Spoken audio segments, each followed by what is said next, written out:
বলেছিলাম যে মিষ্টিদির দোকানে আমি আসবো, কিছু কিনবো না, খাবো না, দেখি ভিডিও করতে দেয় কিনা। তোমরা দেখো ভিডিও করতে দিচ্ছে কিনা। কেন না খেলে ভিডিও করতে দেবো? না না, অনেকে তো, আমি কথাটা বলেছিলাম ভিডিওতে যে অনেকে তো যদি দেখা বলে তুমি তো কিছু খাওনি, ভিডিও করলে ভিডিও করতে দেবে না। তাই আমাদের ভালো লাগে আরো, কেউ এসে কত মানুষ এসে বলে মিষ্টি দে, তোমার ভিডিও ফেসবুকে আমি অনেকটাই দেখি, তোমার ব্যবহারটা সত্যি খুব ভালো লাগে। প্রত্যেকে এসে যখন জিজ্ঞাসা করে তোমার দোকানে তরকার প্লেট কত গো? 40 টাকা প্লেট ফুল। তা একজন বলে স্বাস্থ্যকর খাবার দেয়, না সত্যি কথা, একজন স্বাস্থ্যকর খাবার দেয়, সে তার প্লেটে নাকি 60 টাকা প্লেট। যাই না, আমরা মানুষ যে কেমন লাভ করবে সেটা চিকেন 50, না মটন যদি সে 50 টাকায় দেয়, তাহলে তরকা যদি 60 টাকায় দেয়, আমি অবাক হয়ে যাই।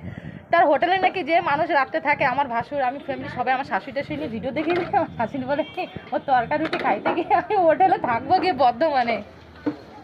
না আমাদের যা করি চলে যায়। এই যে বড় আমার দুধে বড় কড়াইতে 1 কড়াই করবো, শেষ হয়ে যাবে। যা করি আমরা ঘি দেবো, মানে যা যা দিতে হয়, হাফ 30 টাকা, ফুল 40 টাকা। হাফটা